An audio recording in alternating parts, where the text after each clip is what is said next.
LinkedIn load, and we will get live on our other platforms here.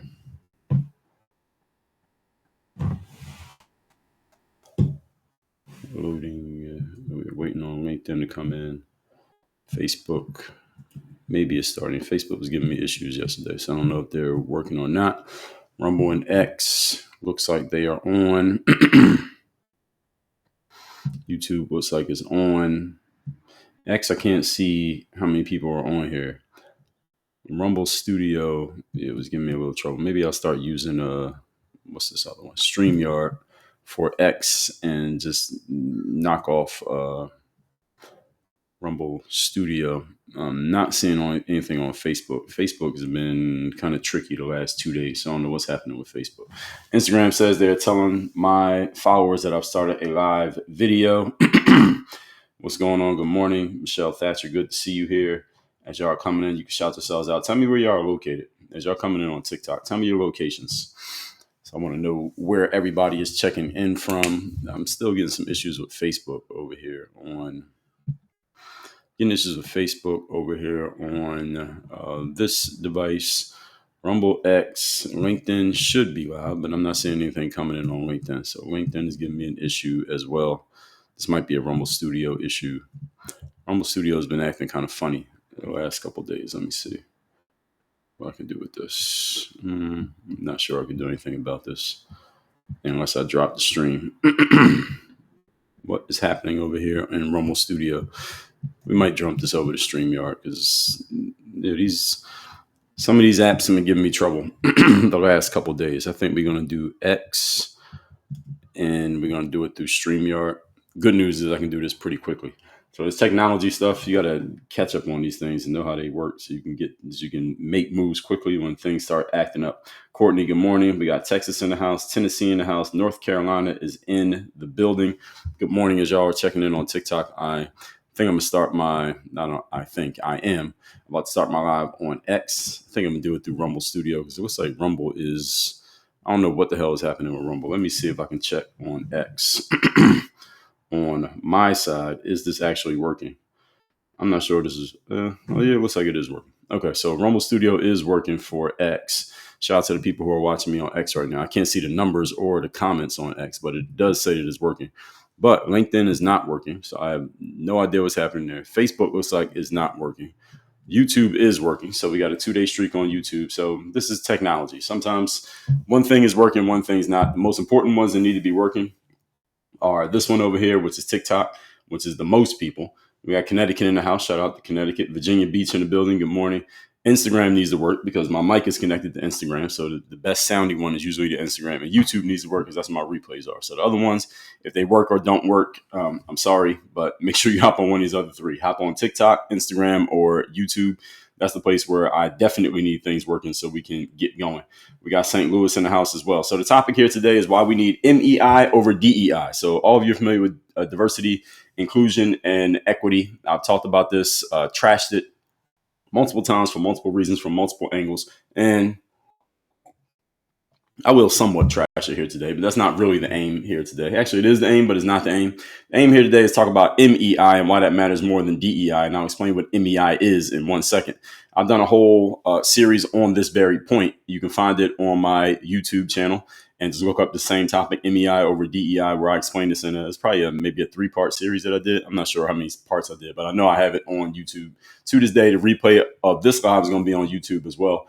And let me introduce myself first, then we'll get into it, because what I have to do is I'm going to read this person who actually came up with this concept. It was not me. He came up with the concept, and I liked what he said so much that I went and made my own version of what he was talking about. I took what he said, then I expanded out from what he said to what I want to say and made it my own. So I'm going to read exactly what he said and give him credit for it in a moment. First, let me introduce myself. My name is Dre Baldwin. Many know me as Dre all day. I'm a former 9-year professional athlete, author of 40 books, done 4 TEDx talks, created this new brand called Work on Your Game. This company called Work on Your Game. We have a whole system behind what we do. What we do is work with professional entrepreneurs to systematize and scale their businesses, people who are at the 6-figure level to help them get to the 7-figure level. You can learn more about that by going to workonyourgameuniversity.com. And this topic, MEI over DEI, I actually took this from this guy named Alexander Wang. not Alexander Wang, the fashion. There's a fashion brand called Alexander Wang, right? I remember Kanye said it on the song, right? Spending everything on Alexander Wang. I don't think that's this guy. I think that's somebody else. So Alexander Wang, this guy, he works at a company called Scale AI, is based in San Francisco. And he posted this letter online that I guess was an open letter that he was sending to his team, the people at his company, because, AI companies are growing big and they're in that Silicon Valley area. And he posted this to help people understand the way that they are going to run their business moving forward. So everything I'm about to quote him, I'm going to read exactly what he said. Okay, you ready for this? So this is Alexander Wang at a company called Scale AI. Open quotes. Meritocracy at scale. In the wake of our fundraise, I've been getting a lot of questions about talent. All of our external success, powering through breakthroughs in L4 autonomy, partnering with OpenAI on RLHF, going back to GP2. By the way, you don't need to know what any of these things mean because I don't know what a lot of them mean. Supporting the DoD and every other major AI lab and the recent $1 billion financing transaction. All of it is downstream from us hiring the best people for the job. So pause. Let me just translate what he just said. His company just took $1 billion in financing. And if you work in the tech space, it's normal for these kind of transactions to happen. So his company just took in $1 billion of money from people who want to finance them. And what he's saying here is that everything that we do, everything that we've done successfully so far is only a result of the fact that we hire the best possible people to come work for us. Okay, so now out of the parentheses, back to what he's saying. So I'm reading him again.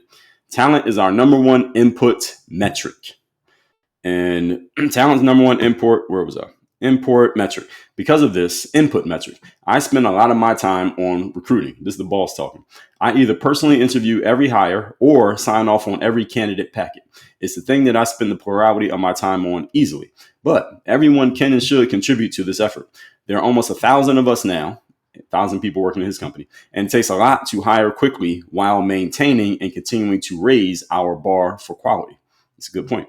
That's why this is the time to codify a hiring principle that I consider crucial to our success. Scale is a meritocracy, and we must always remain one. So let's pause right there as I'm reading what he says. So I'm pausing the reading. What he just said was that we got 1,000 people working here, and he still signs off on every single person who gets hired. That is a lot of work.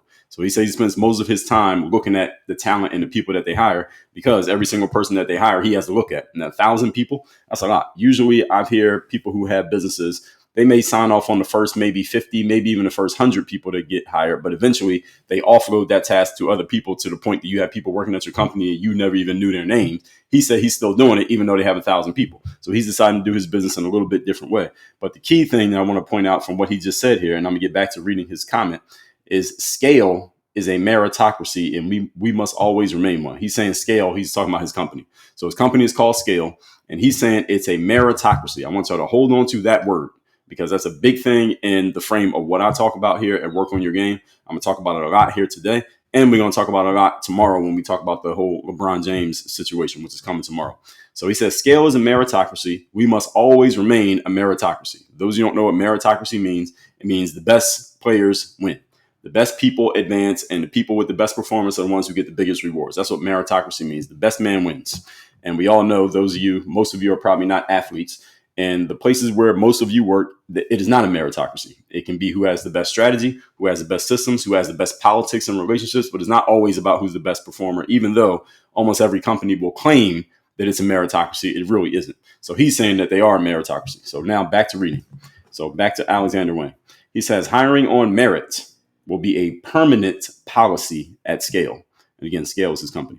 It's a big deal whenever we invite someone to join our mission, and those decisions have never been swayed by orthodoxy or virtue signaling or whatever the current thing is. Very important point. It takes a lot of balls to say this in Silicon Valley. I think of our guiding principle as M.E.I. So that's where this came from. So what does M.E.I. stand for? Merit, excellence, and intelligence.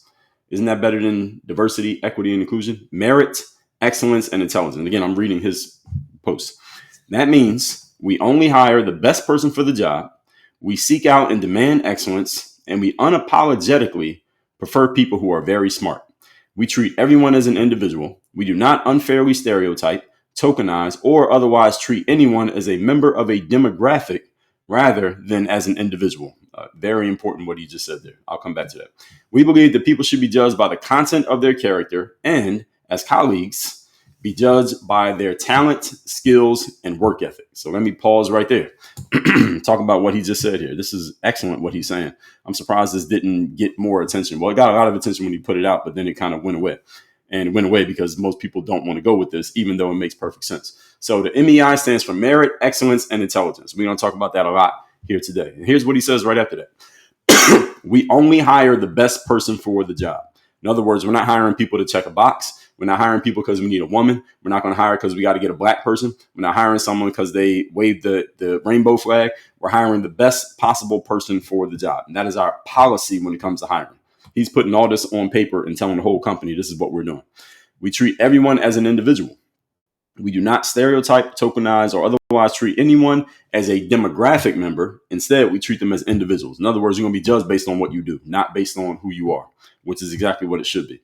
And then he says right after that, people should be judged by the content of their character, and they need to be judged by their talent, skills, and work ethic, which is, again, a lot of companies don't want to point that out.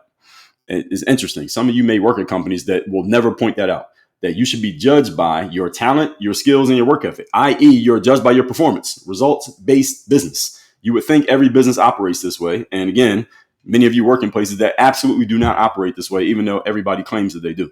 So back to reading Mr. Alexander. He says, there is a mistaken belief that meritocracy somehow conflicts with diversity. I strongly disagree. This is a key point. No group has a monopoly on excellence. A hiring process based on merit will naturally yield a variety of backgrounds, perspectives, and ideas. This is the key thing to understand with diversity. So when you look at diversity, equity, and inclusion policies, they claim that the reason why we need diversity in an organization is because if you don't force diversity, then a company will be homogenous, meaning they'll be all men or all white people or all ABC. What Alexander is saying is that if we actually enforce our policy of hiring the best possible people, then we will naturally get diversity because the best possible people don't all belong to one group.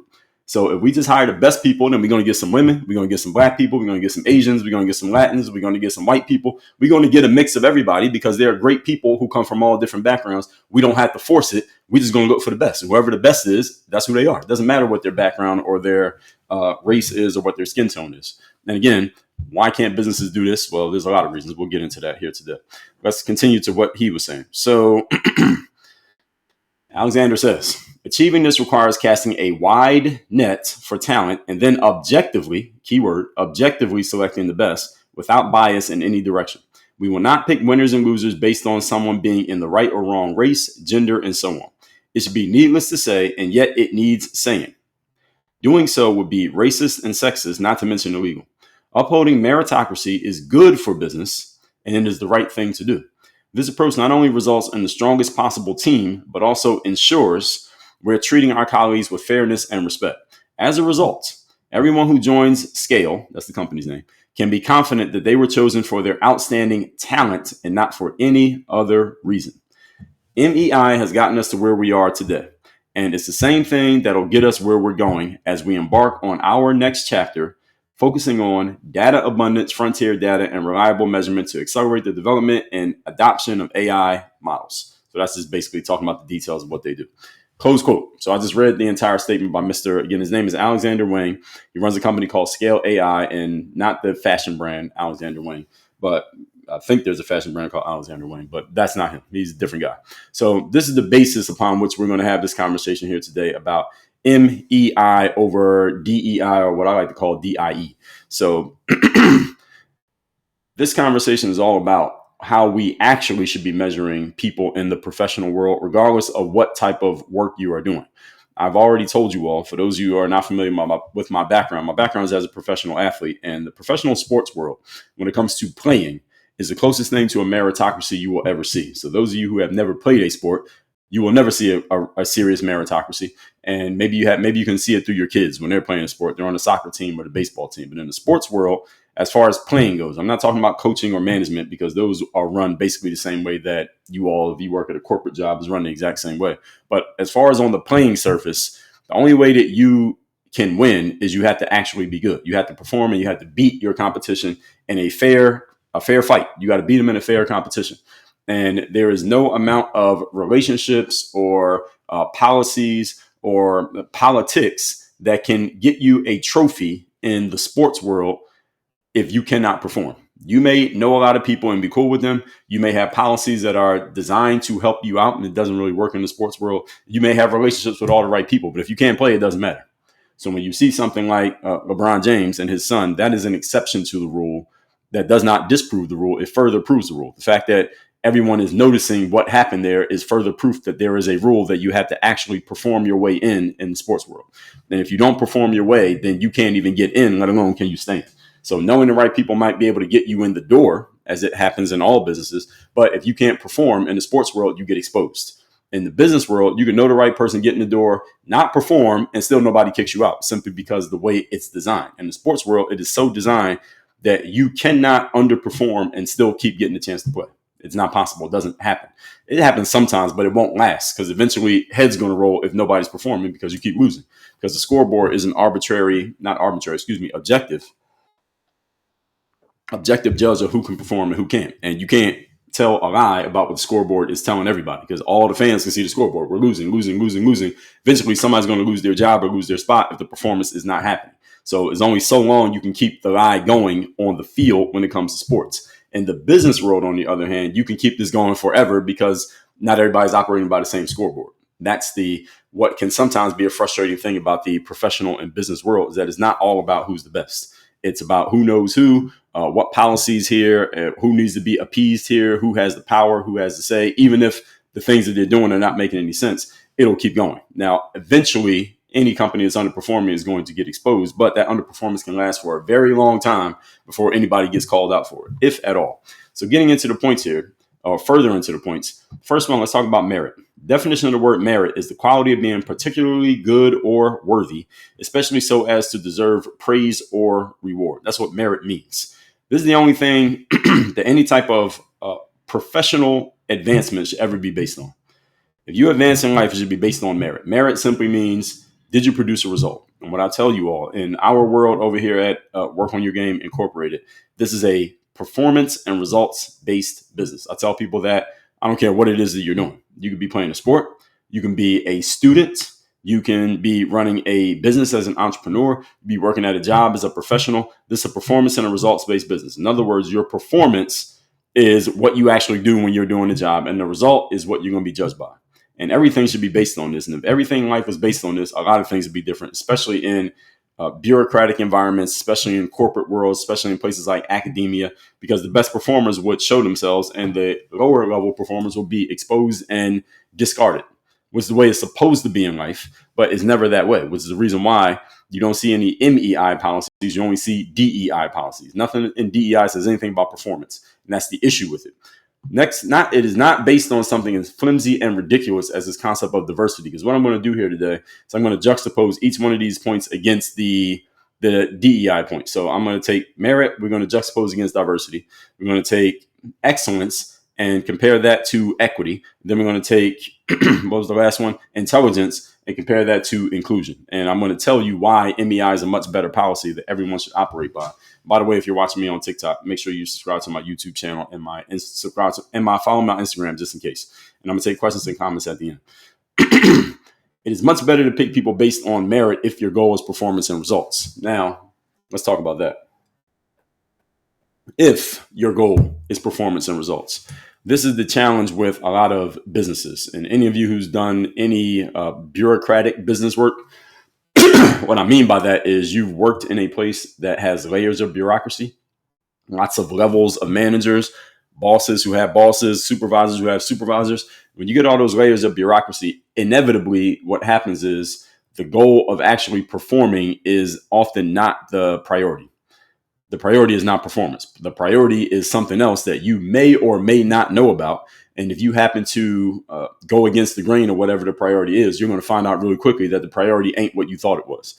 And when you get layers of bureaucracy, eventually what you're going to get is people playing politics. In other words, they're doing things to protect or advance their own personal interests that may have nothing to do with or may be in direct conflict with the goals, the stated goals of the entity/organization.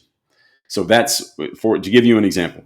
Let's say I'm playing on a basketball team. Because this happens anytime you put people together, you get politics. Let's say I'm playing on a basketball team, and our goal ostensibly is to make the playoffs and win the championship. However, I have a player on the team who he is like fourth on the totem pole in terms of who gets the ball, but he believes he's no Allen Iverson, and he thinks he should be scoring 30 points a game, but he doesn't get the ball enough to score 30 points a game. So he has a personal agenda that is different than the team agenda, because the team agenda says everybody play their role and we're going to be as good as we can be. But the problem is that not everybody wants to play their role. This guy, he wants to go rogue, and every time he gets the ball, he tries to do his thing and shoot it because he wants to score this number of points. So his personal agenda is in conflict with the team agenda.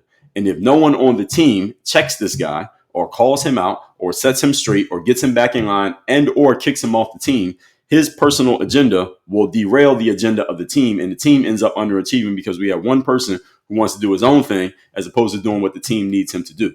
Now, this is on a basketball team. Let's say there's only 12 guys on the team. What if you're working in a company with 120 people, and there may be more than one person with a personal agenda that goes against the grain of the company agenda? Depending on the position that they hold and the amount of clout and influence they have in the organization, they could very much derail what the business is trying to do. Maybe they have very little impact because they're not that good. I remember when I was in my freshman year of college, there was a player on our team who he was kind of a malcontent. He wasn't very happy with his role. He didn't like the fact he didn't play a lot of minutes, and he kind of would pout his way through the season.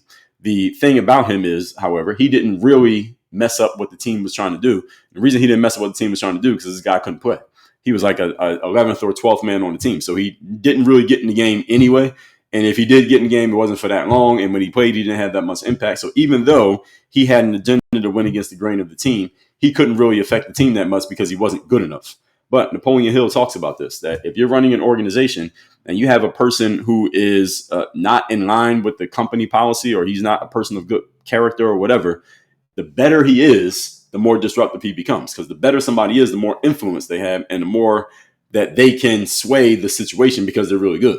So if the best player on your team doesn't want to do what the team wants, your team ain't going to win a championship. It's impossible. And this is why I talk about sports all the time. You can't win a championship if your best player is not a leader.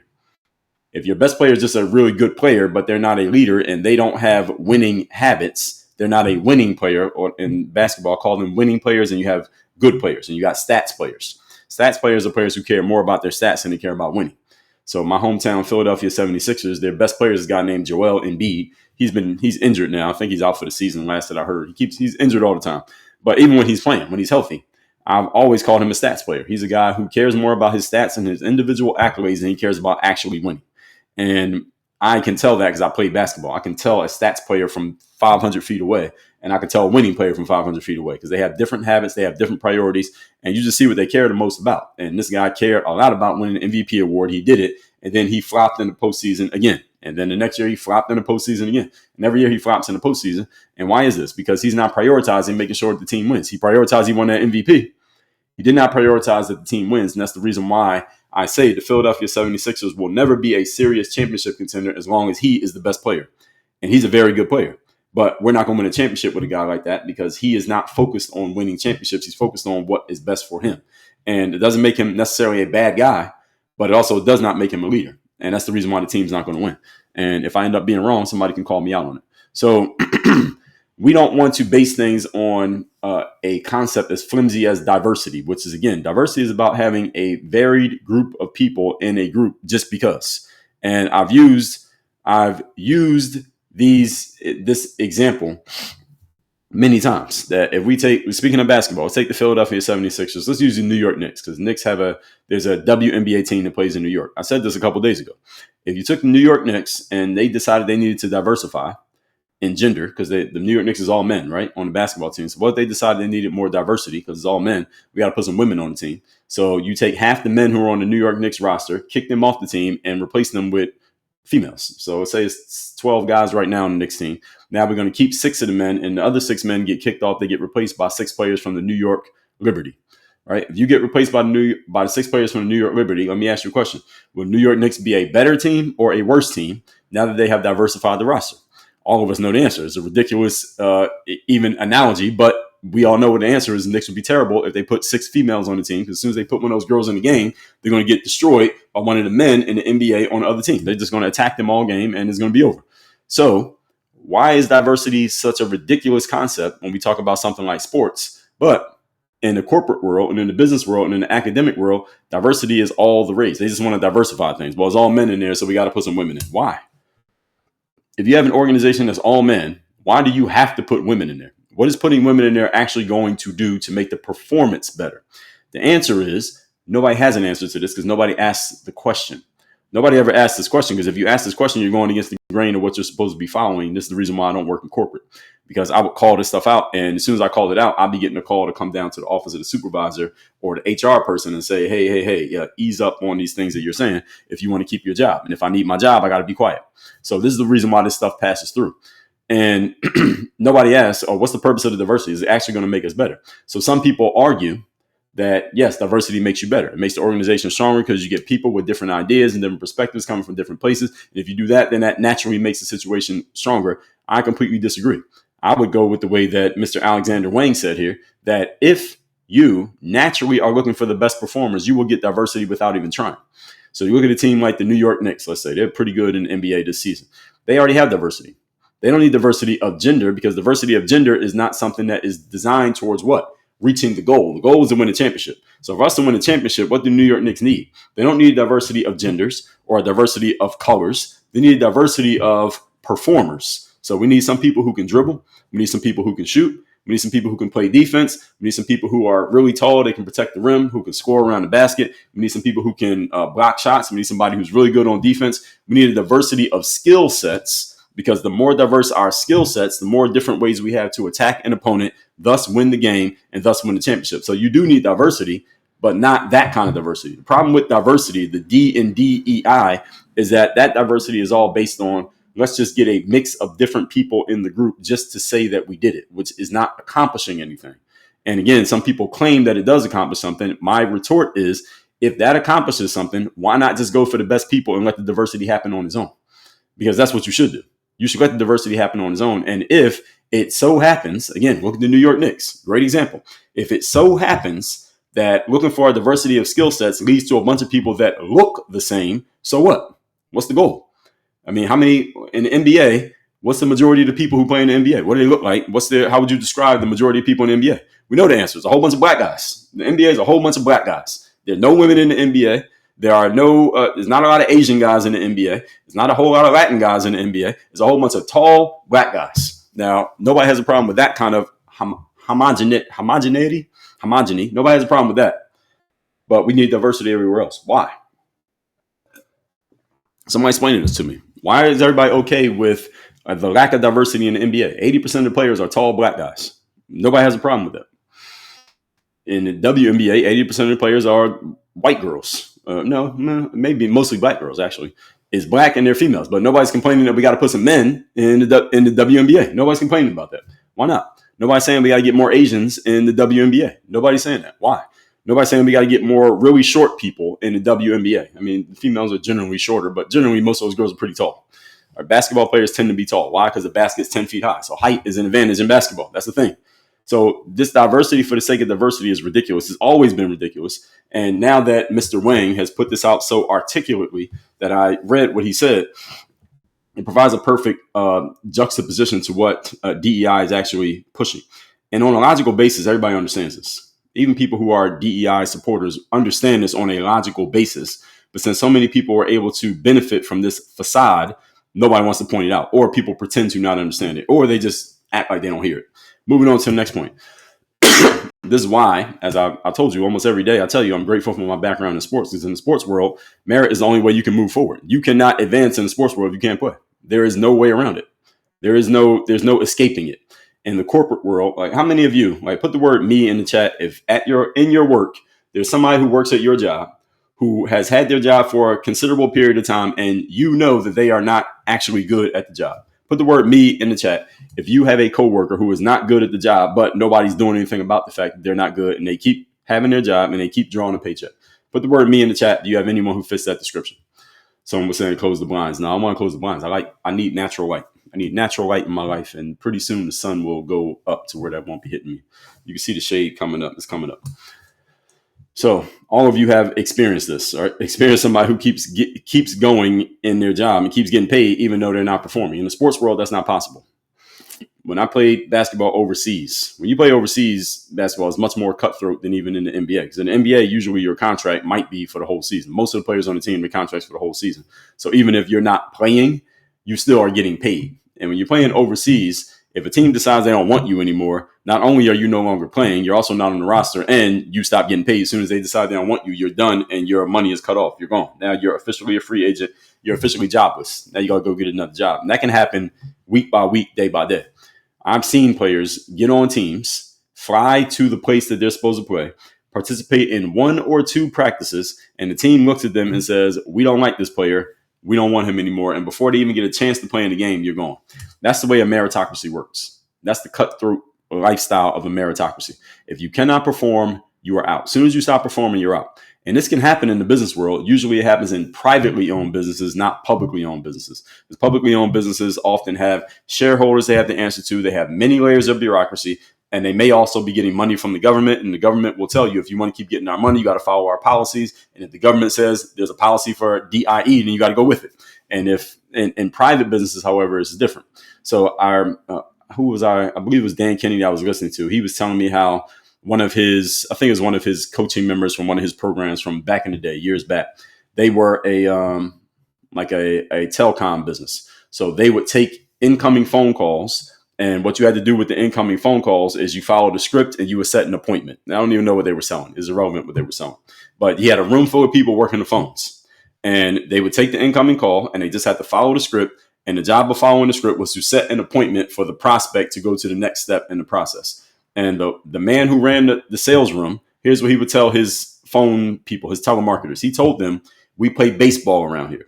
So for every 3 calls that you take, you should be setting at least 1 appointment out of every 3 calls. I mean, 33% conversion rate. From every phone call to appointment, you should be closing at least 1 out of 3 into an appointment. And he said, if you take 3 straight calls and do not set 1 appointment, you are fired. That's a meritocracy. Now, again, meritocracy is not about if you agree with the policy. A meritocracy is, by definition, that there are performance benchmarks that are clear and that everyone understands. And if anyone does not hit the benchmark, you are out. And when you do clear the benchmark, you get to stay. That's how a meritocracy works. And again, it doesn't matter if you agree with the benchmark. The question is there a benchmark? And is everyone being held to the same standard? That's the way the sports world works. Now, in the sports world, the benchmark is relative. Because if you try out for the New York Knicks, you're good enough to make their team because they have an opening in the space that you happen to play, but you may go try out for the Miami Heat and they don't want you because there's no opening in that space, even though you're the exact same person. So the benchmark is relative. It depends on what's needed in the sports world. The fact is there is still a benchmark because for you to get a job, you have to outperform somebody who already has one. That's what the sports world is like. It's highly competitive. And it's the thing about the competitive world of sports as opposed to the professional non-sports world is that even though your line of work may be competitive as well, the difference is in the sports world, you're looking your competitor right there in the face and you can see what they're doing, they can see what you're doing, and you can see how it's being measured. That's the difference.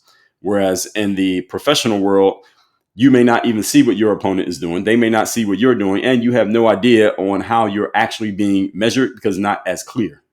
And the measurement may be based on what people feel about you, which is extremely very tricky. Let's just call it that. Very hard to hold in your hands. That's a very malleable thing.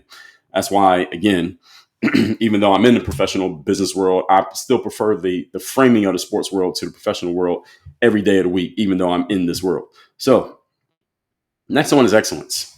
Definition of excellence is the quality of being outstanding or extremely good. Now let's compare that,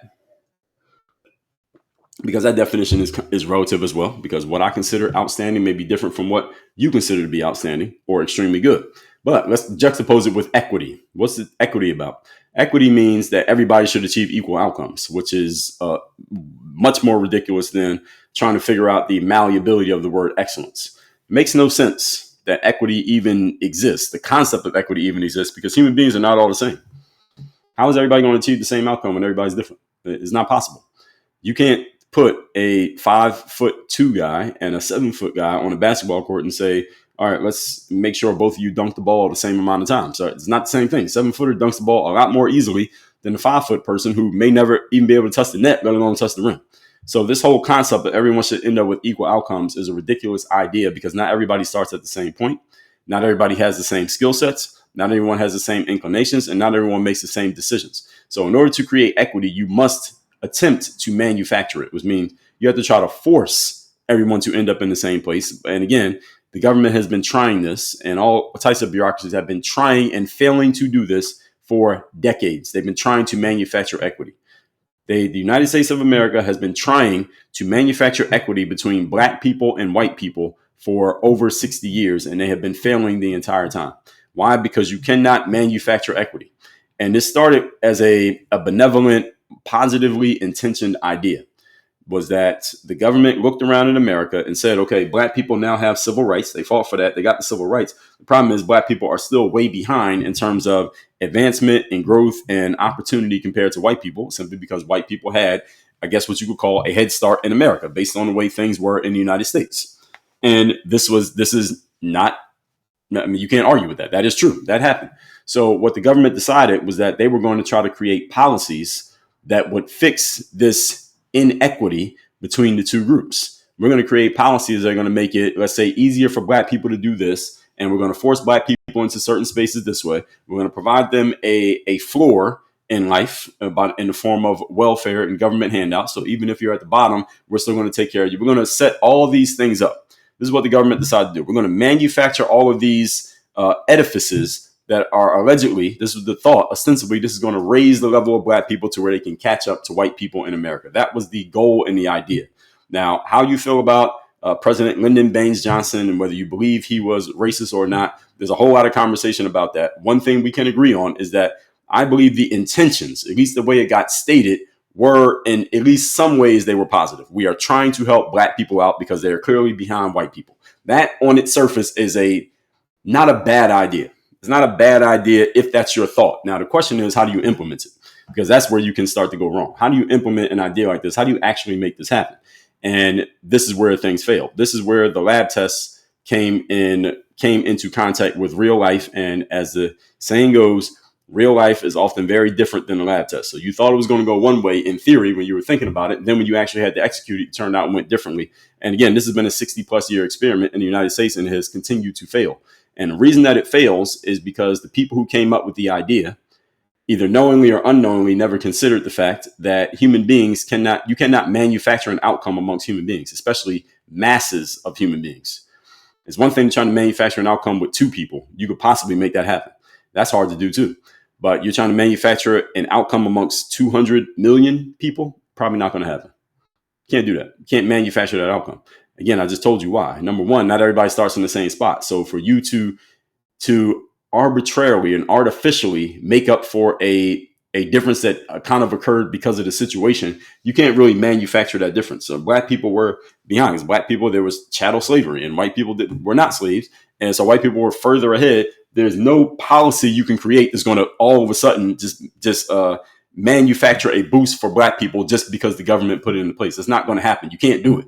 They've tried and they failed. Again, they've been trying to do this for 60 years. Okay, so any of you who thinks that what Joe Biden or Barack Obama or Kamala Harris said is new, it is not new. They just repackage the same ideas and they keep putting them out there, and black people keep buying the nonsense. And some white people buy it too. All right, it's not going to happen. It's never going to happen because you can't do that. And on a mass scale, first of all, number one.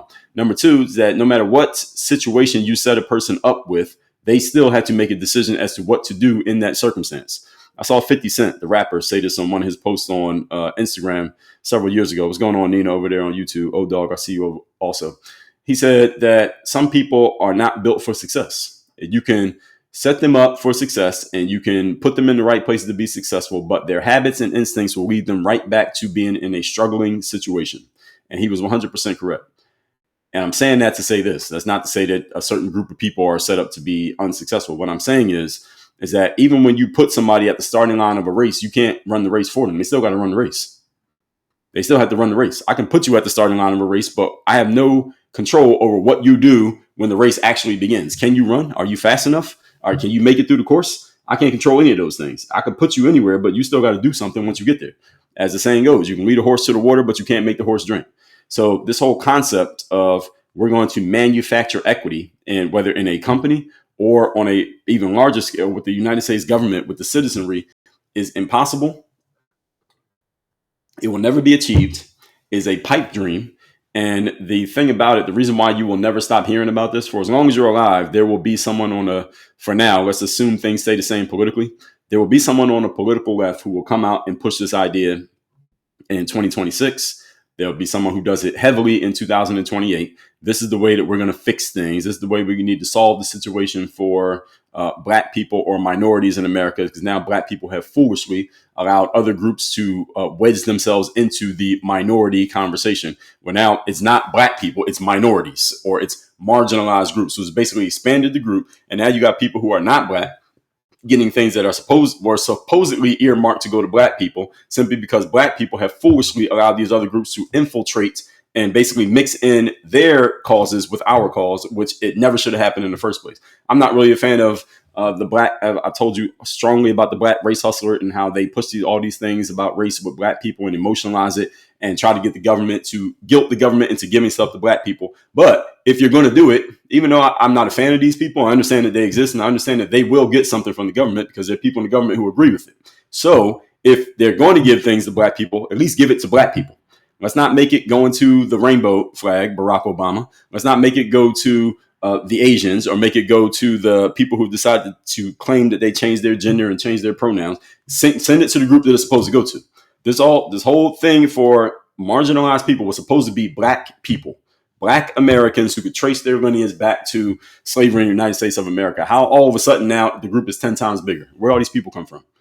Is because Black people failed to gatekeep. They failed to gatekeep what this was supposed to be for. That's a different conversation for a different day. But if you're going to do it right.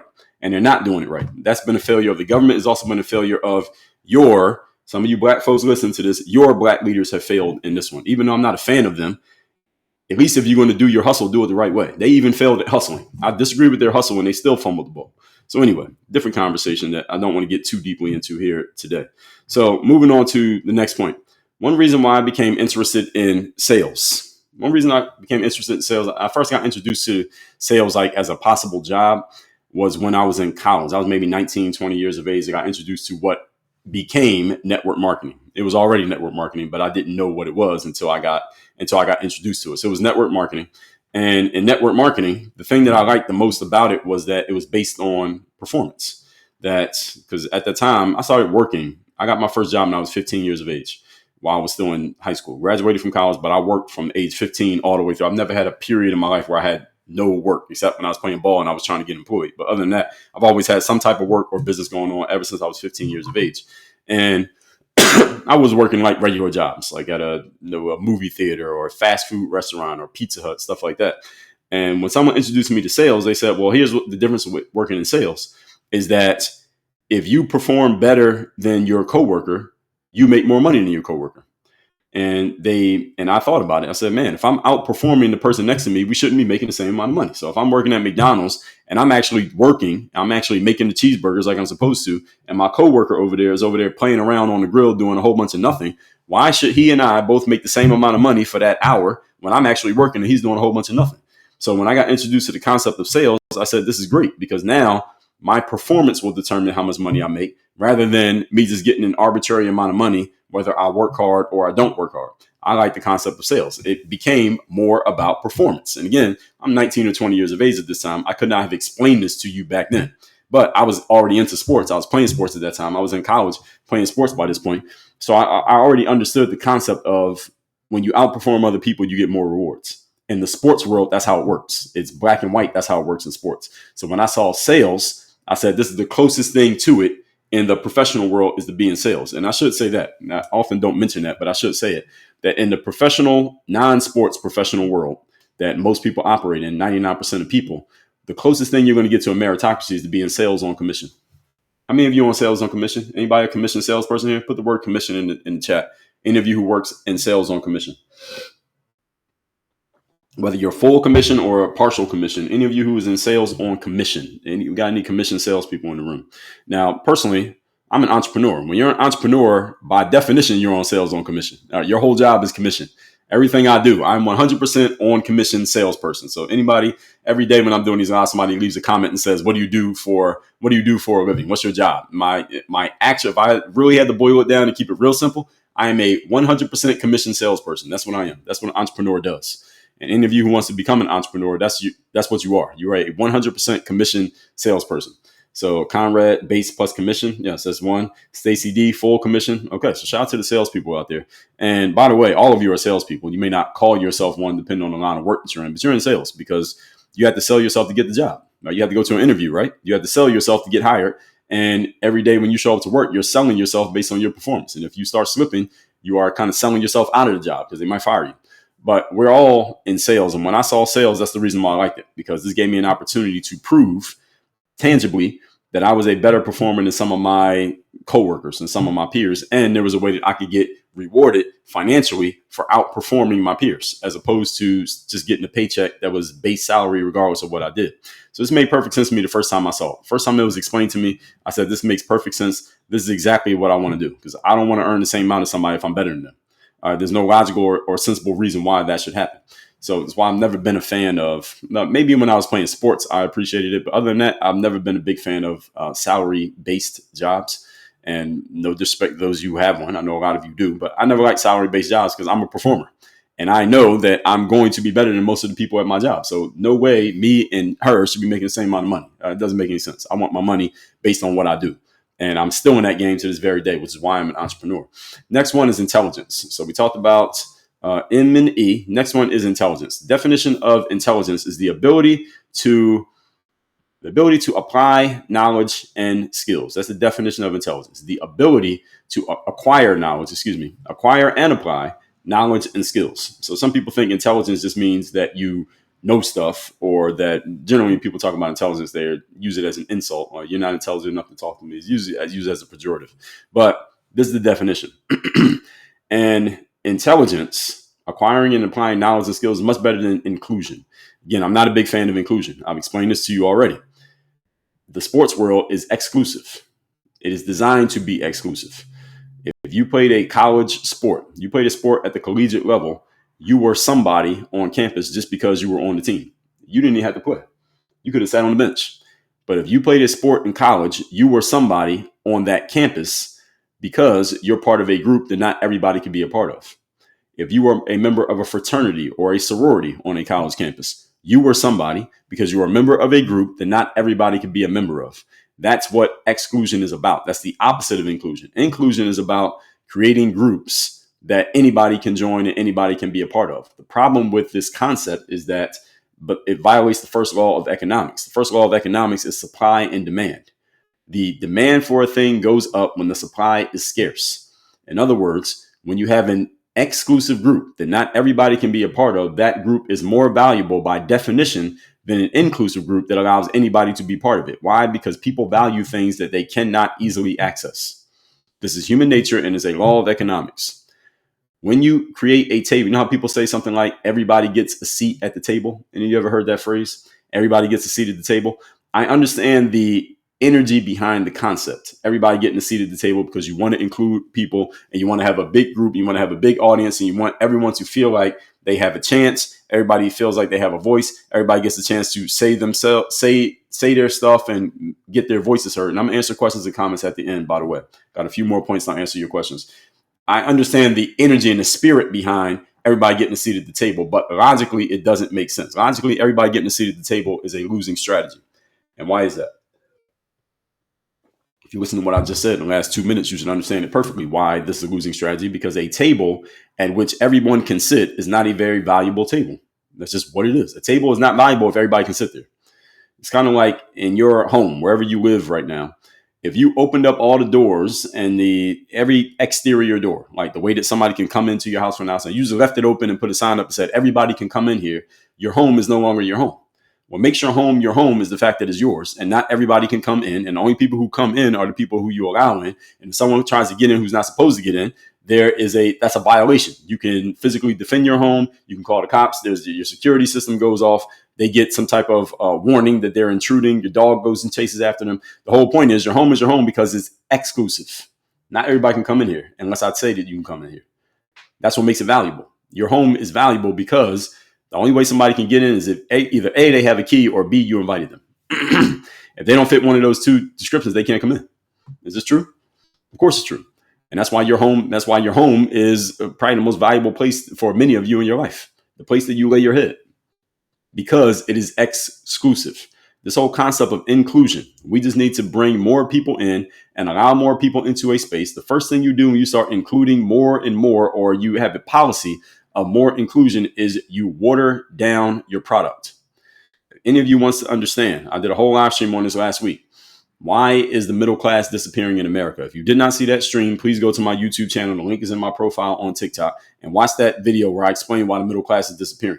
The main reason why the middle class is disappearing is because the cost of living is increasing faster than people's ability to earn money.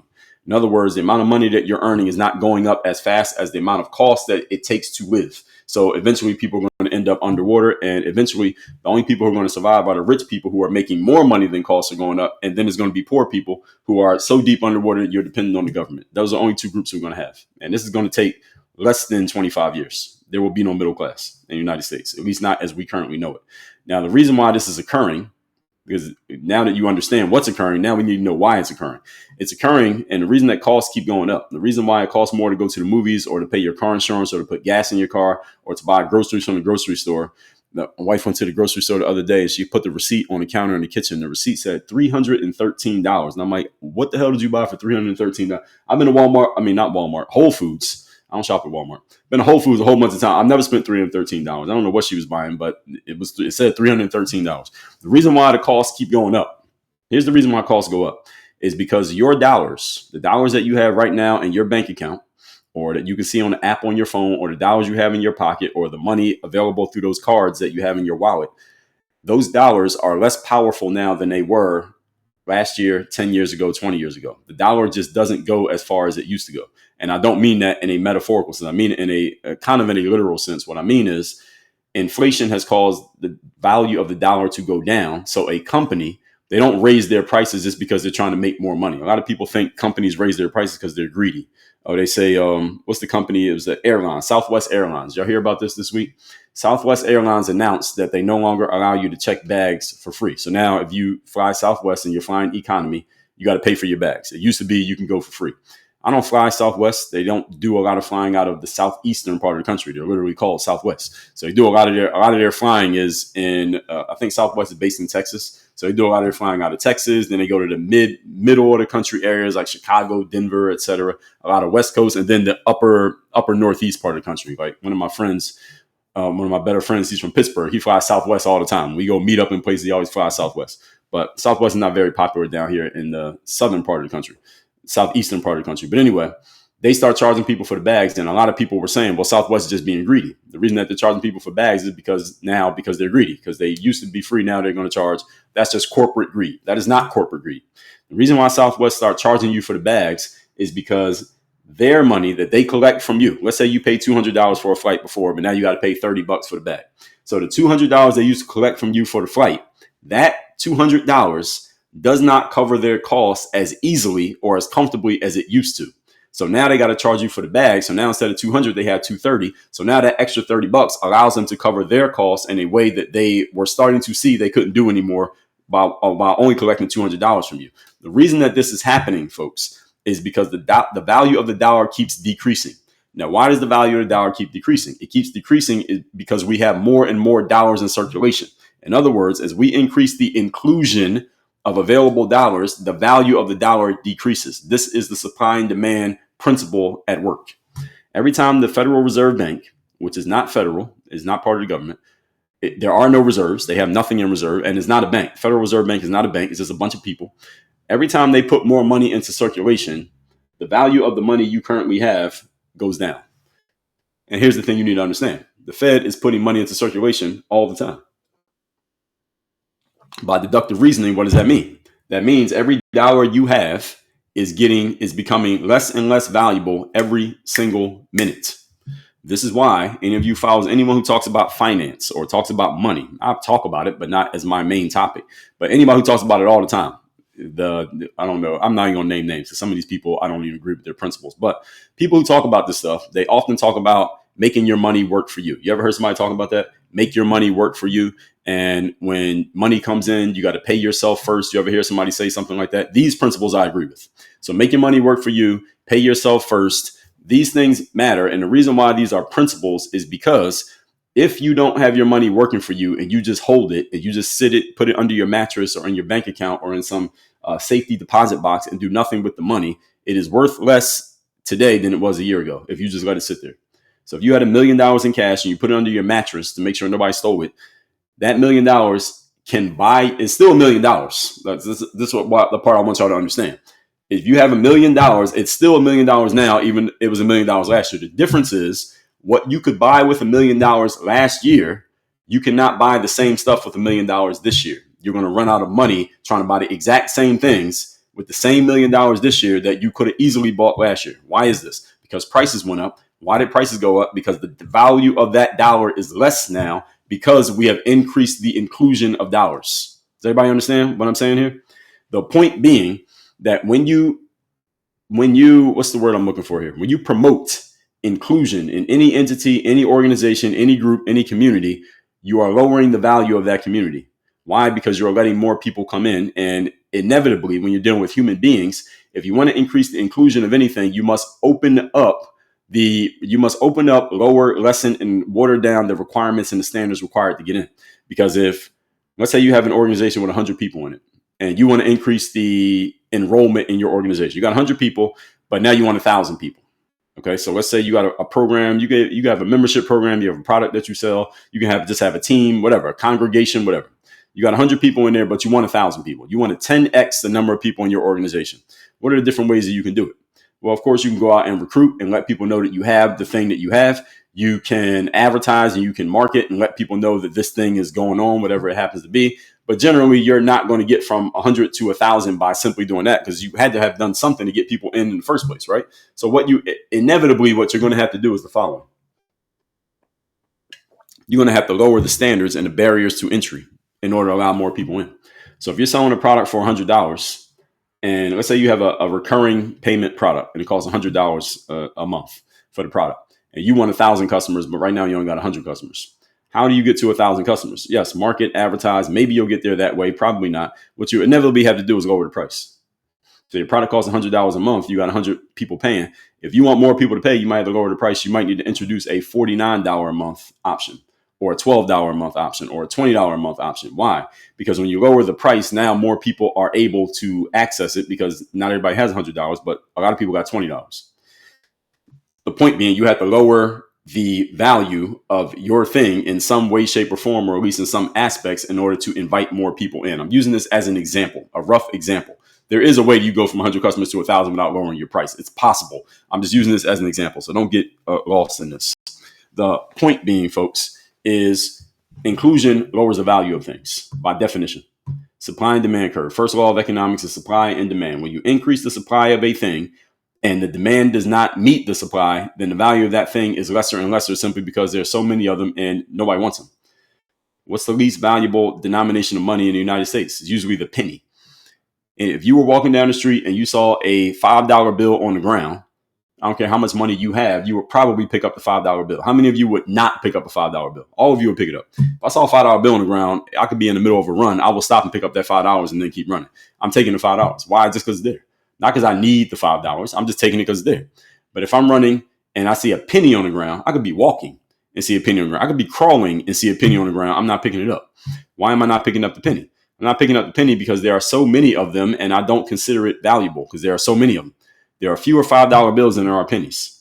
There are fewer $100 bills than there are $5 bills. All right. Things get more valuable when there are fewer of them. And in our world today of mass consumption, people tend to have this backwards. And there is a point where this is the second law of economics, which is the law of diminishing returns, diminishing marginal returns. There is a point where increasing the supply of a thing actually is good. The more of it you have, the better. It's kind of like if you have a business and you need employees. When you only have one employee, everybody's overwhelmed. But if you hire 10 people, then you're getting even more stuff done and you're doing even better and making more money. But if you go hire 1,000 people, now you got too many people.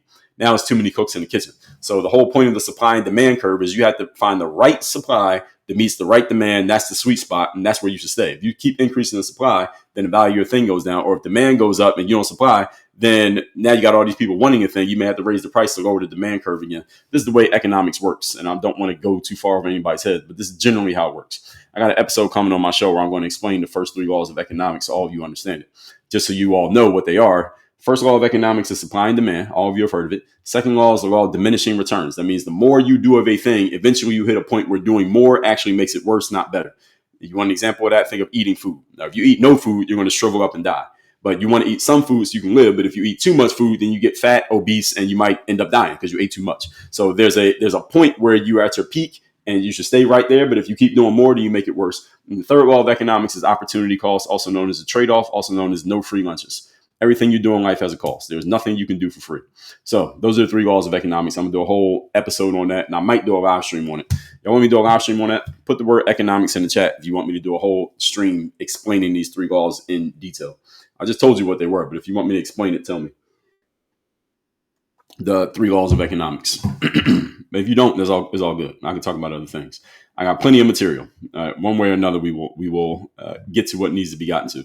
So when we're talking about intelligence versus inclusion, I much rather pick people based on their intelligence. And again, definition of intelligence is not that you think somebody's smart. It is the ability to acquire and apply knowledge and skills. The key thing these days, y'all want me to do the economics thing? Okay, I'll put it on my list. The key thing these days, ladies and gentlemen, is not just access to information, because we all have access to information for the most part. Everyone listening to this has access to 1,000 times more information than your parents had in the 1990s on a phone that you don't even have to pay to get access to the information. Back in the days, you wanted information, you had to go to a library, you had to go find the book, you had to actually read the book. Nowadays, you don't have to do anything. Nowadays, you can go on Chat GPT or one of these AI chatbots, type in a question, and it gives you all the answers, all the information. It gives you the sources where it got it from. You don't even have to read the book. It just tells you the one part that you needed to know. So you have access to so much information these days. It's not really the access. It's the knowing which information to get. This is what intelligence means. It's knowing which information to go get. Because all you've been to a library before, right? Most of you probably haven't been in a long time. Me neither, but you know what it is. All right, a library has a whole bunch of books. The key to the library is not that you can walk to the library. Anybody can Google the library. The key is when you get in there, which book do you get? It's 1,000 books in a library. It's probably more than that. 10,000, 20,000, 50,000 books inside of a library. Which book should you go get? That's the first question. Second one is when you get the book's 300 pages, which page do you turn to? That's intelligence. Intelligence is which book do you read and which page do you read? Which book do you open, and which page do you read? That's what intelligence is really about. Actually, there's the third element. I forgot. 3 elements of intelligence. Number 1, which book? Number 2, which page? And number 3, what to do with that information. Now, that's one I am going to talk about. And I'm going to do an episode on my show about that one now that I just said it. So see, this is the reason why I do these lives, because sometimes I get ideas that I wasn't even thinking about. And I'll put it in my notes. 3 keys to intelligence, and I'll put that on a pod. Then eventually I'll get it over to the stream. So this whole concept of inclusion, everybody having a seat at the table, again, I don't agree. The table's not valuable if everybody can sit there. Any of you ever been on an airplane before? You know why first class is valuable? Any of you ever flown first class? You know why first class is valuable on an airplane? The reason why first class is valuable, because some people will say something like, every once in a while I see people say something like, well, why would I fly first class and pay $300 extra when I'm going to arrive in the same place at the same time anyway? LOL. All right. The reason why first class matters in an airplane is because not everybody can sit there. Now, when you sit in first class, here's what you get. You get offered drinks and maybe a snack before the flight takes off. When you sit in economy, you don't get that. They offer you something only after the flight is going. So they offer you stuff before the flight takes off. You get a full prepared meal, like a hot meal with actual dishes, not that plastic styrofoam shit. You get actual dishes, like real silverware and real plates and bowls to eat your food out of. And it's often actually a pretty good meal, depending on what it is. Different airlines, they offer different meals at different times, but the meal is usually pretty good. I've never had really a bad meal on an airplane, not in first class. They come around 2 or 3 times over the course of the flight, depending on the length of the flight. They'll come around 2 or 3 times with like a snack tray, and you can pick the snacks that you want. And there'll be actually quality snacks. Be some candy, potato chips. They'll come around 2 or 3 times with that. They'll give you whatever drinks you want. If you want alcohol, they will give you alcohol. You want apple juice, they'll give you as many as you can drink. They'll just keep giving it to you. And the flight attendants in first class tend to be nicer and friendlier to you than when you're sitting in economy. So those are the benefits of first class. And you don't have to pay for your bags. You fly first class, you check all your bags for free, and you get to get on the plane first. You're in the first group that when they board and all that stuff. What else do you get for first class? And you also just become a preferred customer. So in the future, you get considerations that the regular customers do not get. They email you. Like American Airlines been emailing me all year because I don't really fly American as much anymore. I often fly Delta more than American. I just like Delta more than Americans, but American's been emailing me for the last year, trying to entice me to take a flight on American Airlines again, because I used to fly them often and I would fly first class, but since I haven't been around, they've been trying to kind of get me back. But I don't think they're getting me back. I think I like Delta a lot better, at least for now. But if Delta starts dropping the ball, then American, I'll be back. The whole point is first class is valuable because everybody can't sit there. All right, that's the reason why you got to walk past first class to get to your seat and coach. Most of the time, there are some planes where it goes in different directions, but the reason why first class is first class because there's only 8 seats or 12 seats in first class, and there's 300 seats in the economy class. Which one is more valuable? By definition, again, I just told you, first law of economics is supply and demand. The reason the first class is valuable is because there are only a few seats. Anybody who flies first class sometimes, but not all the time, you'll see this next time you go to the airport, you'll see the standby list. So it's 2 standby lists. So there's a standby list of people who are just trying to get on the plane. They just want to get any seat. They don't care if they sit in the back of the plane, the middle seat. They just want to get on the plane so they can get to the destination. Then you have another standby list of people who already have a ticket and they already have a seat, but they're trying to get an upgrade to first class. And the only way they can get an upgrade to first class is if somebody who has a first class seat doesn't show up for the flight, and now you get to take it. Or if there's an empty seat in first class, nope, they didn't sell all the first class seats, and then they just have a list of people who want to be on standby to get the first class. And I don't like being on it. Have I ever been on a standby list? I don't think I've ever been on a standby list. Every time I've flown, I know exactly where I'm sitting. I'm either getting that exit row seat. I generally don't fly coach anymore. But if I am flying coach, I'm getting the exit row seat, and then otherwise I'm paying for first class up front. I'll pay extra for first class. And I told you why. Told you the reasons why. And because most of the time I'm traveling, I travel for business, and that's a tax situation. This is not tax advice. Talk to your financial advisor or tax attorney before doing anything with your taxes. All right. All that being said, let's move on. Intelligence is about the ability to acquire and apply knowledge and skills. Understand the reason why intelligence matters because not everybody's interested in these things. If you really think about it, how many people do you know who in the last week, I'm recording this on a Thursday, let's just say this week, right? And you can even include Sunday if you want to. How many people do you know personally this week from Sunday to today who has done anything to intentionally acquire knowledge and skills all week? Just name the number of people you know who've done that. Just this week, from Sunday to today, how many of your people, and maybe you don't know, but how many do you suspect actually tried to acquire knowledge and skills this week?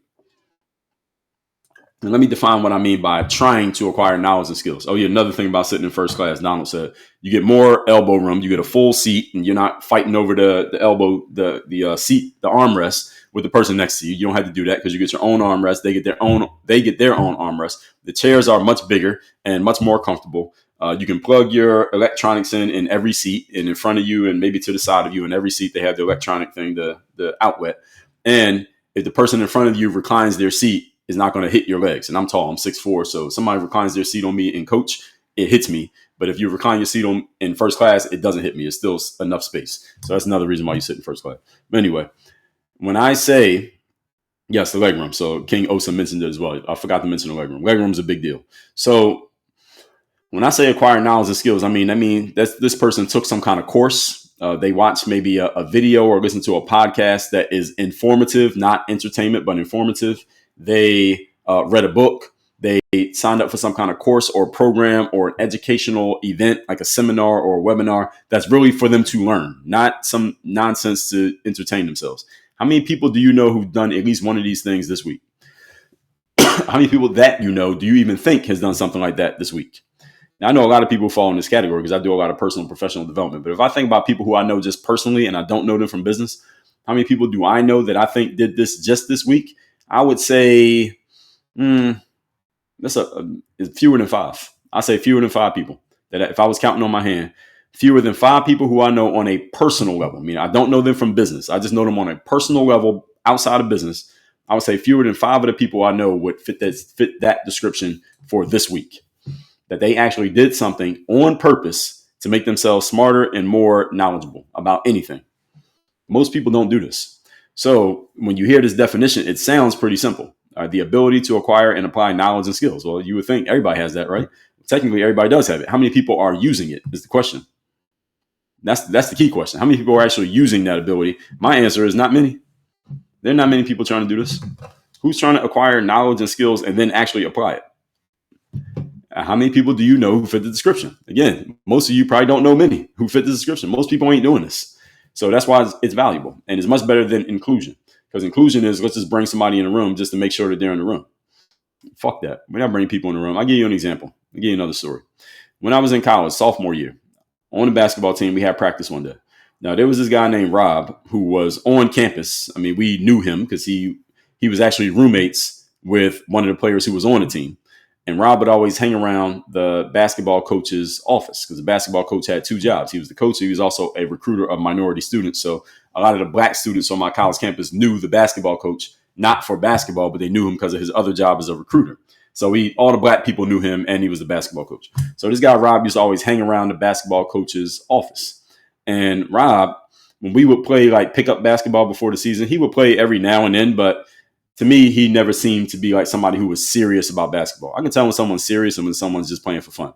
He never seemed serious to me. But for whatever reason, in the middle of the season, mind you, he was there all year. He didn't try out. When we had tryouts, he wasn't there. But for some reason, in the middle of the season, Rob somehow has finagled his way through the coach to, hey, coach, let me get a chance to try and make the basketball team. Mind you, this is in the middle of the season. He's trying to make the team. And somehow he got the coach to be okay with this. Kind of, but not really. So let me tell you the rest of the story. So we finished practice one day, and the coach is like, everybody stand on the baseline. This is a normal thing. And this guy, Rob, is kind of hanging out on the side. And everybody knows who Rob is, so it's not a big deal that he's hanging out. I mean, it's cool he's hanging out. So finally, the coach finished giving his remarks to the team, and he points over at Rob. And he says, oh, yeah, everybody, one last thing. He says, that guy over there, he wants to be on the team. And we're all looking like he wants to be on the team. And first thing I'm thinking is, he's been here all year. Why didn't he try out when we had tryouts? We already played like 20 games. He wants to be on the team. And then he points at one of my teammates, this guy named Lamar. He points at Lamar and says, he wants your spot. And we're like, what? And then the coach puts the ball down at the foul line and says, all right, let's go. So what the coach was saying, for those who don't understand basketball parlance, he was saying, y'all two are going to play one-on-one right now in front of everybody. And if this guy beats you, he's going to take your spot on the basketball team. Ostensibly, that's what the coach was saying. Now, I don't think that's what would have happened, but here's what ended up happening. They start playing one-on-one. And just from what I told you, you should be able to surmise what happened, because the guy Lamar he pointed to was our starting point guard. So Lamar wasn't no bum. And Lamar just bust his ass, beat him. I don't know what they played to, maybe 3 or 5. Rob didn't do anything. Rob didn't score. Rob just beat him. I mean, Lamar scored on him 3 times straight, and that was it. And we never saw Rob again on the basketball court. I never saw him again come in the gym. And the point of this is that the whole concept of inclusion is allowing people to come in just because they want to come in. And in the sports world, it doesn't work that way. In the sports world, if you want to come in, somebody else has to get out. Sports is highly competitive, and it is directly competitive. Now, I understand some of you work at jobs where they say we have a very competitive hiring process, and I don't think they're lying.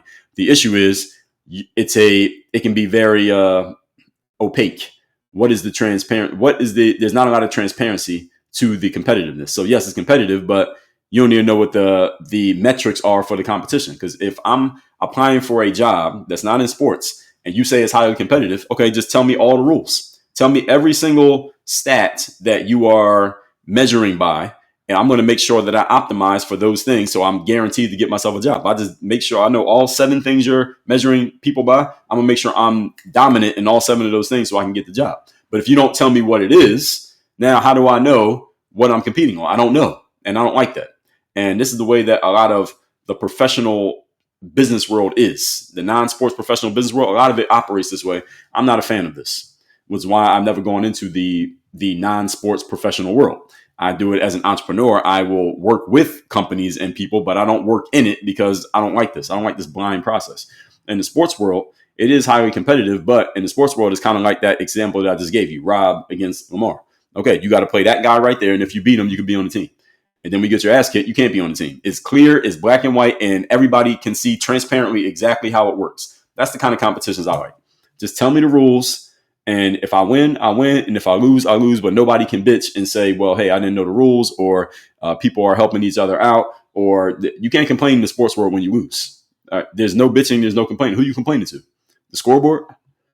See, in the professional world, the non-sports world, the corporate world, the bureaucratic world, if you don't get what you want, you can bitch and complain and say, well, people aren't picking me just because I'm female, or because I'm black, or because I'm flying a rainbow flag, or because of something else. And it has credence to it because the reason that someone is chosen is often not transparent. They're not transparent as about why this person got chosen and this person didn't get chosen. So therefore, you leave this space to where people can make these complaints, and you can possibly convince somebody that you're right. In the sports world, it's impossible to convince somebody that you're right, because Rob can't go to the coach and say, hey, coach, give me another chance to make the basketball team, because the coach can say, I gave you a chance. You had to beat that guy. You didn't beat him. And that's it. That was your chance. You're done. See you next year. It was exactly what happened. And Rob was there next year. And guess what? He ain't trying for the basketball team. Why? Because he got a splash of cold water in his face, a dose of reality, as we say, that he wasn't good enough to be on the basketball team. And the sports world is that black and white. It's over. There's nothing else to talk about. All right, you tried, you failed, it's over. Because the process is extremely transparent. And this is the issue with bureaucracies. It will always be the issue with bureaucracies, because bureaucracies are political. And when something's political, is based on opinions. It will always be the issue. I'm not saying that this should change, or I don't even know how it could change. If it did, it probably should not change. This is one of the reasons why I have chosen entrepreneurship, because I do not like being in blind competitions where I don't know what the metrics are. Because then you could say that I lost, but I lost why? Why did I lose? Show me the data. And they can't show you because they don't have to. And I'm not a fan. So some of you can operate in these worlds. I could operate in that world, but I choose not to, for these reasons that I'm articulating. So this whole concept of diversity, equity, inclusion is about forcing people into spaces that they otherwise wouldn't be either A, interested in, or B, qualified for, and then excluding people who are actually interested and actually qualified. This is a problem. This is the biggest problem with diversity, equity, and inclusion, because it ended up putting people in places that they otherwise would never have been in. And what's the word I'm looking for? Keeping people out. Excluding is the word. Excluding people from places that they otherwise would have been in just because. Now, how many heterosexual white men didn't get a promotion or a job or even a callback just because they were heterosexual and white and male over the course of the last 8 years? How many of y'all think? Give me a ballpark number. How many of y'all think? How many heterosexual white men did not get a promotion, a callback, or just get a job, period, just because they were heterosexual, male, and white? Because a company had a DEI policy or process they had to follow that said, you can't bring in more heterosexual white men. You got to bring in a woman. You got to bring in a minority. You got to bring in somebody with the LGBTQ. You can't just bring in a heterosexual white man. And it had nothing to do with that man's or the person they brought in performance level. It had nothing to do with their performance level. This is the issue. The main issue with DEI is that the priority became diversifying, equitable outcomes, and inclusion. If that's your priority, that's your priority. Remember, ladies and gentlemen, every organization must have a boss. Malcolm X says this in his autobiography. Every organization must have a boss. So if you have a company that decides that their main priority, the boss, is diversity, equity, and inclusion, guess what is not the boss? Merit, excellence, and intelligence. They can't both be the boss at the same time. You got to pick one. What's the main thing? If we had to pick the main thing, what's the main thing? It's like if you're an athlete and you're a basketball player, you also got a podcast and you also make rap albums and you also are an influencer because you play video games on Twitch. What's the boss? What's the number one priority? If all of these priorities are in conflict at the same time, which one are you picking? You picking a podcast? You picking your clothing line? You picking the Twitch streaming? Or you picking playing basketball? What's the main thing? If push comes to shove, which one wins? All of you who is listening to this needs to have this conversation with yourself about your priority. And understand priority is a singular term. Priorities, IES, the plural is an oxymoron. Priority means first. That's what priority means. Priority means number one, first thing on the list. Now, something can be number two, number three, number four. You can call it the number 2, 3, 4 priority, but there must be a pecking order. Every organization must have a boss. So if you're an organization and you say we're going to implement this diversity, equity, and inclusion policy, that's cool. Is that the boss? That's all I'm asking. Is that the boss? I just want to know. It's not my organization, it's your organization. Is that the boss? Is the boss diversity, equity, and inclusion? If it is, that means you must not be prioritizing performance, because you cannot prioritize both at the same time. Now, if you happen to bring in some people under a diversity, equity, and inclusion policy and they happen to be good performers, cool. That does not mean that correlation equals causation. And that's the false frame that a lot of DEI supporters try to claim. Oh, well, look, they implemented DEI and then we got high level performers anyway. Yes, that happened. That happened to happen. That's a correlation. That is not a causation. Because if you want to bring in high level performers, then you don't need DEI. Just bring in high level performers. What you need DEI for? You don't need it. Let's just bring in the best people we can get. And naturally, you'll get diversity. Again, I played professional sports. I was in diverse locker rooms. We had tall guys, we had short guys, we had guys who like to party and go out all the time and go to the bars and drink. We had guys who like to hang in the house and watch TV and read books. There was a whole lot of diversity. But when it came to performance, everybody had to be a certain level of performer to even get in the room. Within those high level performers, you got a diverse group. That's the way it's supposed to work. You choose your highest level performers, and once you get everybody in, now you get diversity amongst the top performers, not diversity, period, and then hope that some of these people can be good. That's how organizations destroy themselves. Let's just bring in diversity just to say that we did it and then just hope that we have good performers. Now, you're in a performance and results-based business. At least I think most of you are. If you're in a performance and results-based business and you know that's the main thing, then you cannot afford diversity, equity, and inclusion. You can't afford to do it because you're going to get beaten by your opponents who are focused on performance. And this guy, Alexander Wang at Scale AI, he understands this very well. Because, again, I don't know how much any of you know about the tech industry, but it is highly competitive. There's a lot of money being thrown around. There's a lot of talent moving around and making itself available. And there's a lot of money to be made.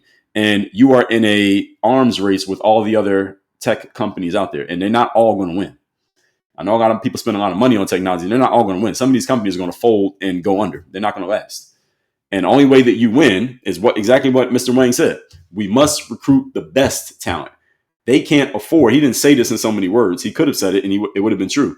They cannot afford diversity, equity, and inclusion. They can't afford to do it because if they start doing that, they naturally are going to start turning away high level performers because they don't check the DEI box. You understand? That's what happens. When you focus on DEI, you're eventually going to turn away somebody actually good simply because they're not the right color, they're not the right gender, they're not the right orientation. You're going to turn somebody away because you have to make sure you prioritize the rule, the main thing, which is the diversity, equity, and inclusion.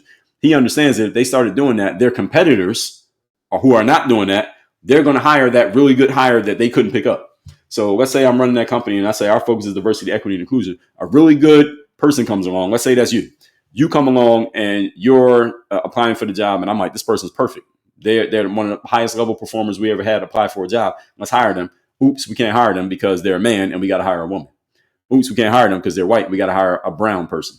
Oops, we can't hire them because we got to hire someone who is homosexual instead of heterosexual. Oops, we can't hire them. Sorry, we can't hire you because of our DEI policy. You say, cool. You go to our competitor across the street. They hire you. And now because of your work, their company is kicking our company's ass. We go out of business. They become the next $1 trillion company. And now I got to go find me a job when I used to be a business owner because I want to follow diversity, equity, and inclusion policies. I'm not saying that happens every time. I'm just giving you an example. Every organization must have a boss. That's a hard and fast rule of life. What's your priority? Is your priority diversifying or is your priority performance? And it cannot be both. That's it. One of them can come in number two, but it has to know that it's number two. In the sports world, I tell athletes this all the time, and I will tell you all this because it applies to you the same way. In the sports world, teams win when everybody knows their role and everybody plays their role. Everybody plays their position the way they're supposed to play it. Michael Jordan knew he was Michael Jordan, and everybody else on the team knew he was Michael Jordan, which means what? When it comes down to crunch time and somebody has to get the ball, where's the ball going? Everybody knew where the ball was going. And if somebody else shot the ball, it's because Michael decided they were going to shoot the ball. Nobody else could overrule him. He was the guy. Scottie Pippen knew he was Scottie Pippen. Dennis Rodman knew he was Dennis Rodman. Everybody played their role. That's the reason why they were successful. And if there was anyone on that team, if Steve Kerr decided one day, you know what, I'm going to be Michael Jordan, the Bulls would not have done too well that day because Steve Kerr's role ain't being Michael Jordan. His role is being Steve Kerr. And Michael Jordan, if he decided I'm going to be Steve Kerr, they would have lost too because they need Michael to be Michael. They don't need you to be Steve Kerr. They need you to be Mike. And in every organization, and here's what I'm saying to y'all, you don't have to be running a business for this to apply. When I say organization, I'm talking about you. You are an organization. Every one of you is an organization. And you need to know who's Michael Jordan in your organization. Michael Jordan is your number one priority, which is what? I don't know the answer, but you should know the answer. That's the point. What is your number one priority? Do you even know what it is?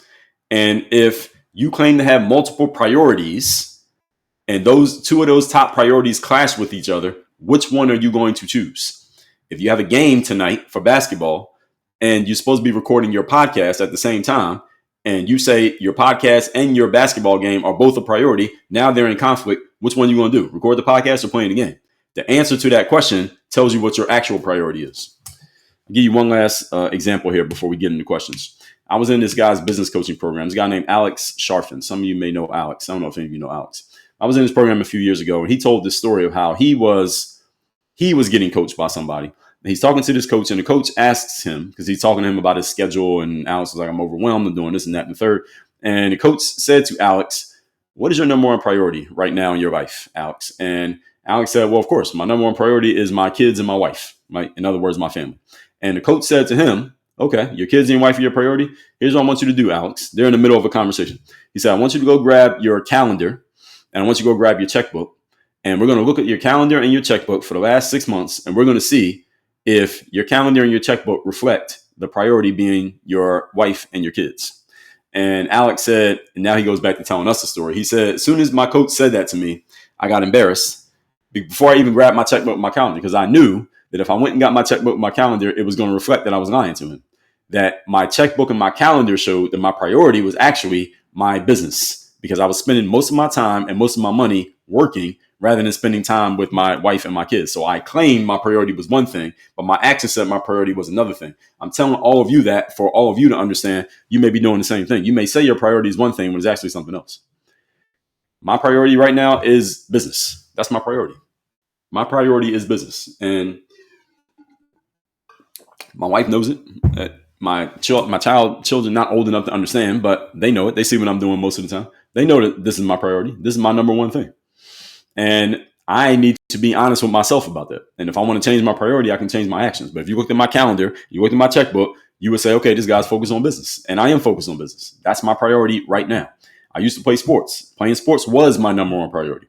I still work out. I still go to the gym every day. I got up and ran this morning at 4 o'clock in the morning, which I usually do. And I will continue to do, but it's not my priority, which means if I had to choose between getting up and running outside, or there's some kind of business deal that I need to do at 4 in the morning, usually I don't, but let's just say I'm doing business with somebody in the other side of the world, and I need to get up at 4 in the morning and have a conversation with them, then what I'll actually do is get up at 2 in the morning and run anyway, and then have the call at 4 in the morning.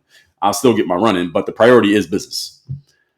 And that's why when I was playing sports, I would work out 2 or 3 times a day. I was spending, hour and a half ish, then another hour or two. I was spending hour and a half to 3.5. I was spending probably 2.5 to 4 hours a day working out when I was a professional athlete. 2.5 to 4 hours a day on the basketball court in the morning. Then I'd be in the fitness gym in the evening, like lifting weights, doing cardio, doing Pilates, or working with my fitness trainer off the court. 2 to 4 hours a day. Nowadays, my workouts are no more than 45 minutes. Still work out every day. Still in great shape. Still in better shape than most people in my age bracket. I'm still in the 99th percentile of fitness level. I'm not saying that to impress you, but to impress upon you. The only reason I'm there because I maintained it. I just never stopped working out. But push comes to shove, business is number one. That's the priority. Does everybody understand what I'm saying here? And I want you to understand how this applies to you. I'm not telling you this to talk about me. I want y'all to understand how this applies to you, because this is vitally important. What is the priority? All right, what's the number one thing? And if you're unclear on what the number one thing is, I'll guarantee you everybody around you is unclear on what the number one thing is. And in my line of work as a coach, as a business coach, and working with people in the professional and the business world, the number one challenge that I come across, anybody know the answer? Is one word. What do you think is the number one challenge I come across when I'm working with people? And I work with all different types of people. So I work with transitioning entrepreneurs, meaning people who are transitioning out of government jobs, people transitioning out of playing sports, people transitioning out of being in the military, and people transitioning out of just working regular jobs. They want to start their own businesses. I work with people in the finance space, people in the legal space, people in the medical space, people who have been entrepreneurs, maybe as a side hustle, but they want to turn their side hustle into a full-time thing. What do you think is the number one challenge I deal with? Number one challenge most people have is one word. Does anybody know the number one challenge most people have? And this is with all of them and an amalgamation of all the different types of people I work with. And I work with people in a lot of different spaces: fitness space, food space, clothing space, people who teach music. I'm trying to think of all the different clients I work with a lot of different people and from a lot of different spaces. But there's one thing that they all have in common, generally have in common. So let me see what people are saying. Sugar, good morning. She said time. Orca said priorities out of order, lack of direction. I got another time, priorities, procrastination, getting out of bed. Patsy said yourself, priorities. The answer is clarity. So priorities falls under that category. The answer is clarity. What most people don't have is clarity. They are unclear on what exactly am I doing, where exactly am I going, how exactly am I going to get this done, or how exactly do I even start working on this goal that I have. I talk to people and they have a goal. I want to do this. I want to get here, but I'm here. I have no idea how to navigate from here to there. They don't have the navigation. There's no clarity. And what I find in working with, and everybody I work with is an adult. I don't work with children. And everybody I work with as an adult is that the more clear a person is, the more likely they are to take action, let alone achieve an outcome. A lot of people aren't taking action in their lives because they have no idea what they're doing or what action to take or where to start or how to measure it or how do I even know if I'm doing the right thing, because they have no clarity. So one of the main things that I do, and I told you, my superpower just as a person, I use this at my work, but my superpower as a person is my ability to take complex concepts and make them simple. That's what I do. I take things that people may have heard of, maybe you thought about it, maybe you never considered it, and then I break it down and make it simple enough that anybody can understand it, even if it's a concept that prior to today you never even thought about it. But by the time you hear me talking about it, you understand it. That's my superpower. So I can do that with any subject. I can do it with any person. I can do it in any profession. So as long as I have an understanding of it, I can break it down and make it simple. That's the reason why what we do here is we help people systematize what they're doing and we help them scale it up, because we can make it simple enough that you can just move the pieces around as necessary and achieve your desired outcome. The challenge for a lot of people is they do not have a simple concept in their mind. Therefore, they can't take action. When things are confusing, when you're confused in your own mind, you don't do anything. Confused people do nothing. Any of you is in any form of marketing, you should have heard, any of you does any kind of copywriting, or you ever designed a sales page. Confused people do nothing. That means that if you have a sales offer and your offer is unclear exactly what you're offering, what it does for somebody and how they get it, if it's unclear, they won't do anything. Most of the time when people are confused about what you're telling them, they don't tell you that they're confused and ask you to clarify. Most people don't do that. When someone's confused about something, they generally don't say anything. They just leave and they go somewhere where they're not confused, because people don't want to feel like they're dumb by asking you a question that it looks like they're maybe assuming that you assume they understand, that you understand them. So if your message is unclear, people generally just go away. They don't tell you that your message is unclear. So there's a lot of people out there trying to do something and your message is very unclear. People are perplexed by what you're saying, but they're not telling you that. And then you're not getting the outcome that you want. And then you're thinking something's wrong with you, or something's wrong with your product, or something's wrong with your offer. And it's kind of not any of those things. The only thing that is missing is your communication sucks. And when your communication is clarified, then that same product at the same price will start selling, because you made it more easy for people to understand you. And this is the reason why I give credit to Donald Trump. The best credit I give to Donald Trump is that he is very good at taking a message and making it extremely clear for anyone to understand. So a lot of his detractors say, well, Donald Trump won because he's only talking to people who are not that smart. Well, getting a message across to people who are not that smart is a skill. Why is it a skill? Because a lot of people, probably a bunch of you who are in here right now, are probably pretty smart people. Many of you are educated people. You graduated from high school. Some of you have even gone to college and graduated. Some of you may even have advanced degrees. You have a lot of professional expertise and knowledge. You may even read books. Most of you are probably smarter than the average person. To reach the average person, however, though, you can't talk at the level that you think, because they won't understand you, because you're speaking above their level of intelligence. They can't understand what you're talking about because you know more than they know. In order to reach a person who is not as smart as you, you have to be able to simplify your language to where they understand it. You remember the TV show, Are You Smarter Than a Fifth Grader? So it's kind of like the inverse of that. See, are you smarter than a fifth grader? We'll just get some fifth graders who are pretty smart and they just knew stuff the average person didn't know. What I tell people is, I tell any marketer that your messages need to fit past the fifth grader test. Fifth grader test is, could you take what you do as a job? All of you listen to this. Whatever you do as a job, could you sit down with a fifth grader who's 10 years old and explain them what you do and they would understand it? If yes, that's clarity. If the answer is no, then you don't have clarity. And if you're talking to the masses of people, you need to fix that problem. Now, if you're only talking to people who are experts like you, let's say you're a brain scientist and you only talk to other brain scientists, then fine, keep talking how you talk. But if you need to reach the masses, you need to get the everyday person to understand you, you should be able to explain yourself to a 10-year-old. And they should be able to understand it and tell you back what you told them. If they can't do it, that means your message is not clear enough. And clarity is a key to success because it's the key to action. If you're not taking action, it's probably because you lack clarity. And when you get clarity, action becomes easy because you know exactly what to do next. 1, 2, 3, 4, 5. When you have no clarity, you're not sure what to do and you feel stuck. Anytime somebody says they're stuck, it's because they have no clarity. What I do professionally is help people achieve clarity. And now that we have clarity, now we know what to do. Now we can do other things. But we got to start by getting clear. All that being said, everybody. All right. All that being said, okay. I am going to, sure, you see that comment. I am going to run to the restroom because I've been talking for almost 2 hours here. I take a quick bathroom break. This is going to take me 2 minutes. I'm going to run to the restroom real quick, and then I'm going to take everybody's questions and comments. Okay, everybody got it? Number one, all right, I just told y'all clarity. Number one, I'm going to put this mic down. I'm going to run to the restroom. It's going to take me 2 minutes. Then number two, after 2 minutes, I'm going to come back here, and I'm going to take everybody's questions and comments. So if you have questions and comments, sit tight for 90 seconds. I'll be right back.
All right, we are back. Let's see what we got going on in the comment section. I'm going to start over on YouTube, then I'll go to Instagram, and then we'll finish out on TikTok. TikTok has the most comments, so I saved TikTok for last. So, O-Dog said, LeBron isn't the leader, and he's won, LOL. LeBron is a stat pattern. No, LeBron is a winning player.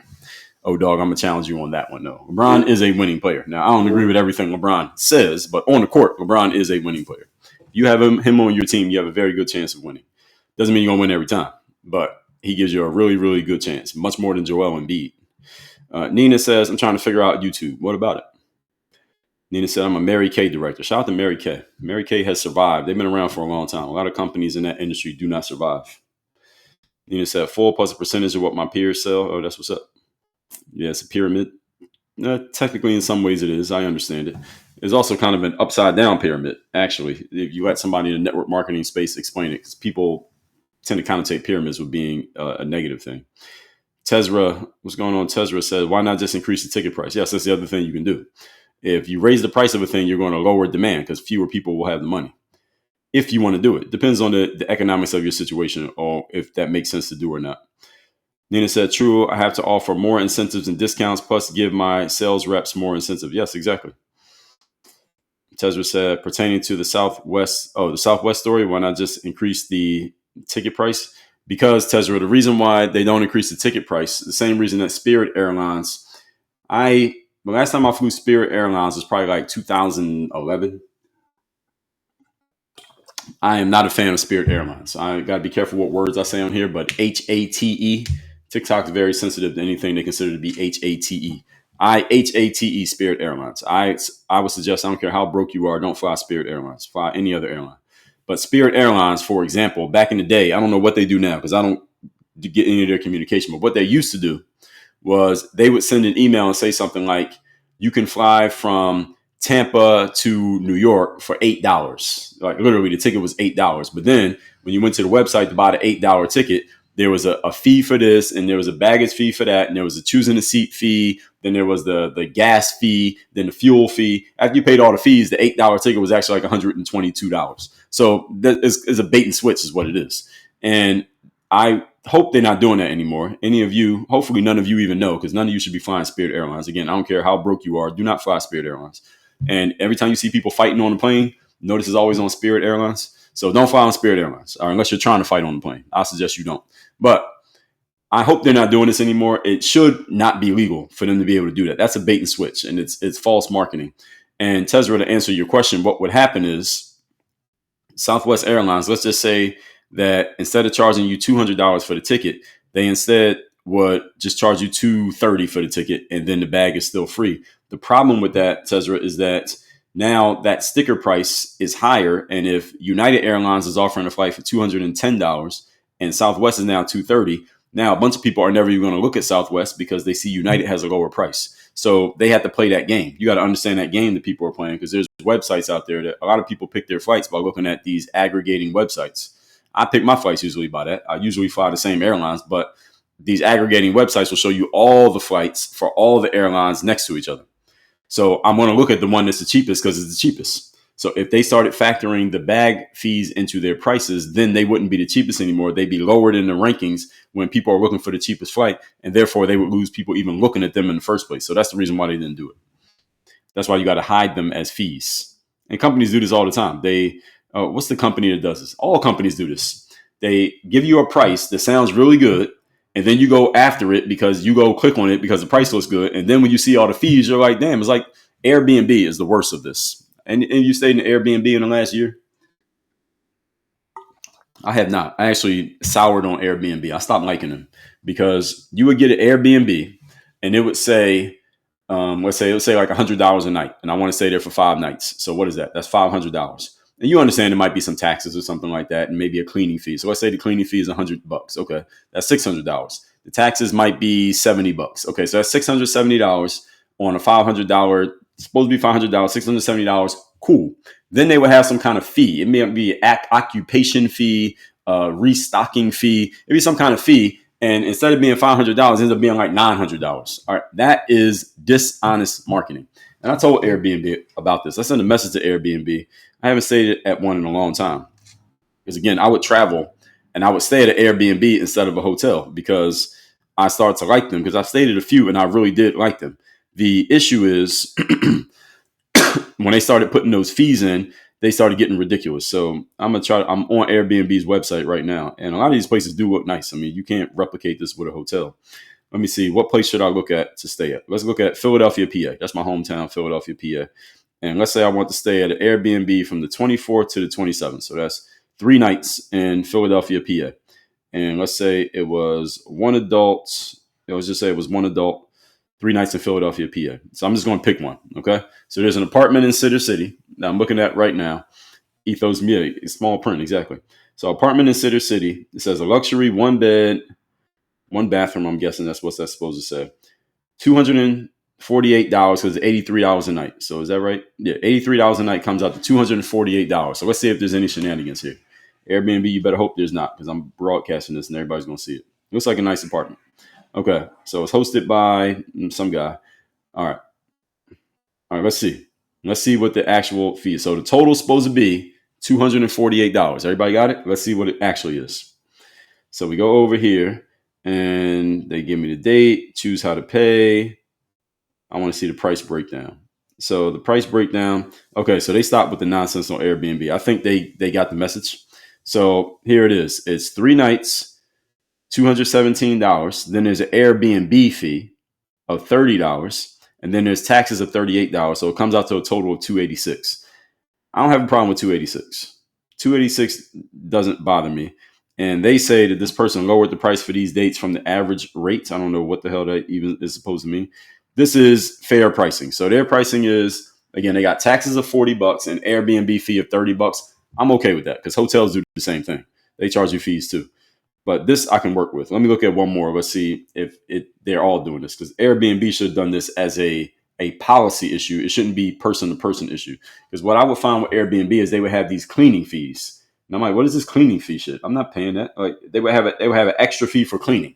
And the host would add in a cleaning fee of like $150, $200. I'm like, dude, the stay is only $300. I'm paying $150 for cleaning. This is your fucking house. Why I got to pay for the cleaning? All right, that's part of the price. You clean it because you own an Airbnb. It's like a hotel giving you a cleaning fee. Like, dude, those are your staff. Why I got to pay for them? That's not my responsibility. So kind of like what Tesla said here, that should be factored into the price. So it looks like anybody who has stayed at Airbnb recently, please let me know. Are they still doing this cleaning fee shit? I'm looking at these on Philadelphia. They don't have it. So here's another one I'm looking at. It's 3 nights for $385. The service fee is $54. I don't like this service fee. I don't like the service fees. A lot of companies do this service fee stuff. What does that even mean? And then taxes. Taxes, I understand. All right, taxes, I'm fine with. I'm fine with taxes. So the tax on this is $68. This Airbnb service fee, I don't like these service fees getting added into prices because it's a way for companies to basically, stiff you and just charge you more money for something arbitrary. You don't even know what it means. So Airbnb, they got to do something about this. I don't like this service fee nonsense. And see, this kind of lack of transparency, I don't like. This is just false. It's false marketing as far as I'm concerned.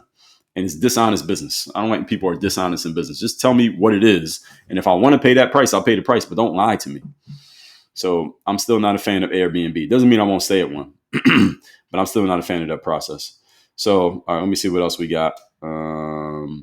Nina said gas is $1.38 a gallon, so they're saving on gas. What do you mean? Somebody who decides to drive? You can lose $1 million in stocks. Well, technically, you only lose it if you sell. If you don't sell your stock, you don't lose anything. Nina says you have to offer free makeup samples for the sale, which I pay for, which is fine. I mean, if that gets the person's attention,